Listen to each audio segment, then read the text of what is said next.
Welcome to Riyaz குட்டி kitchen. இன்னைக்கு ரியாஸ் குட்டி கிச்சனில் என்ன பார்க்க போகிறோன்னா, சின்னவங்கலேருந்து பெரியவங்க வரைக்கும் எல்லாருக்கும் பிடிச்ச ஸ்ட்ரீட் ஃபுட் தான் செய்ய போகிறோம். ரோட்டுக்கடை காளான் மசாலா. வாங்க எப்படி செய்யலான்னு பார்க்கலாம். இதுக்கு பேர் காளான் மசாலா தான். ஆனால் முட்டைகோஸ் வச்சு தான் செய்வாங்க. முட்டைகோஸ் வச்சு தான் நான் எப்படி செய்யணும்னு உங்களுக்கு காமிக்க போகிறேன். வாங்க அடுப்பு பற்ற வச்சுக்கலாம்.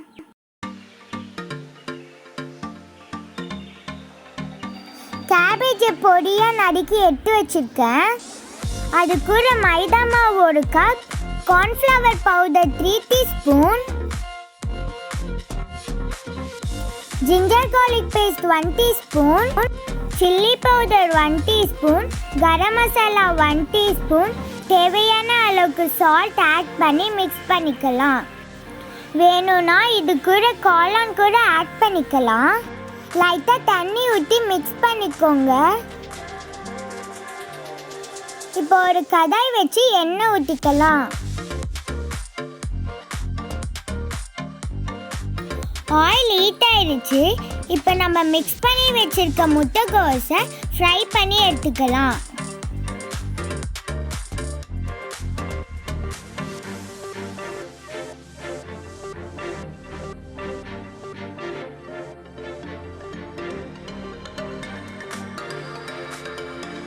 இந்த மாதிரி கலர் வந்தோடனே எடுத்து வச்சுக்கலாம்.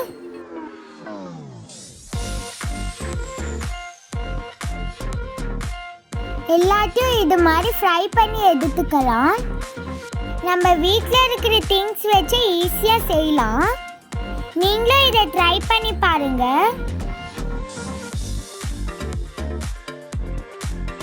பெரிய பெரிய பீஸ் எல்லாம் சின்னதாக கட் பண்ணி எடுத்துக்கலாம். கடாய் வச்சு ஆயில் ஊற்றிக்கலாம். ஆனியன் ஆட் பண்ணிக்கலாம். கருவேப்பிலை ஆட் பண்ணிக்கலாம். ஆனியன் லைட்டாக குக் ஆனால் போதும்.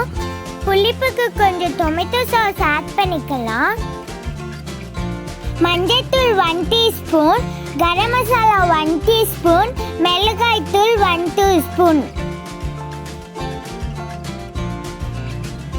கார்ன்ஃப்ளவர் மாவில் கொஞ்சம் தண்ணி ஊற்றி மிக்ஸ் பண்ணிக்கலாம்.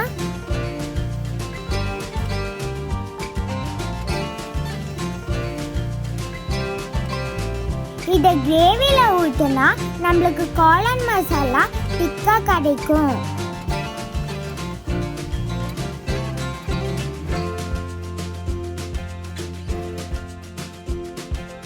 சால்ட் கொஞ்சம் ஆட் பண்ணிக்கலாம். ஃப்ரை பண்ணி வச்சிருக்க முட்டைகோஸை இதில் ஆட் பண்ணிக்கலாம். 2 to 3 minutes நல்லா குக் ஆகட்டும். டேஸ்ட் பண்ணிட்டு உப்பு காரம் வேணும்னு ஆட் பண்ணிக்கோங்க. தூளை நறுக்கி வச்சிருக்க ஆனியனை மேலே போட்டுக்கலாம். கூட கொத்தமல்லியும் ஆட் பண்ணிக்கோங்க. நான் கொத்தமல்லி இல்லைன்னு போடல.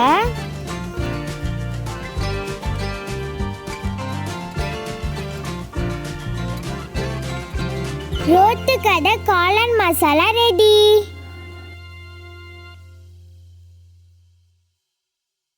இந்த டிஷ் உங்கள் எல்லாருக்கும் பிடிச்சிருக்குன்னு நினைக்கிறேன். மறக்காம ரியாஸ் குட்டி கிச்சனை சப்ஸ்கிரைப் பண்ணிட்டு பெல் ஐக்கானே தட்டி விட்டுருங்க.